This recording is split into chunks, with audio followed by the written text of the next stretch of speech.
నుండి మనకు జ్ఞానజ్యోతి ఎలా లభిస్తుంది అని ప్రశ్న ఇక్కడ ప్రశ్నిస్తున్నాడు. అయితే భగవానుడు జీవులకు అందరికీ ఇస్తాడా, లభిస్తుందా? అందరికీ మరి జ్ఞానజ్యోతి అందరికీ లభిస్తుందా? కానీ కొందరికే లభిస్తుంది. ఎందుకంటే శ్రద్ధ, భక్తి, విశ్వాసం ఎవరికైతే ఉంటుందో వారికే డైరెక్ట్ ప్రసరిస్తుంది. ఇప్పుడు సూర్యుని కిరణాలు మనం బయటకు వస్తేనే సూర్యుని కిరణాలు మనపై పడతాయి. ఆల్రెడీ సూర్యుడు ఉన్నాడు, సూర్యుని కిరణాలు ప్రసరిస్తున్నాయి. మనం ఇంట్లో కూర్చుంటే సూర్య కిరణాలు మన మీద పడమంటే పడతాయా? పడే కదా.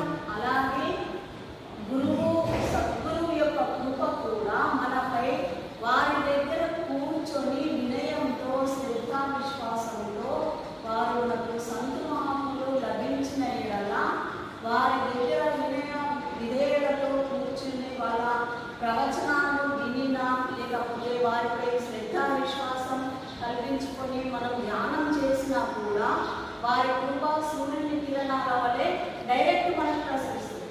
అప్పుడు మన లోపల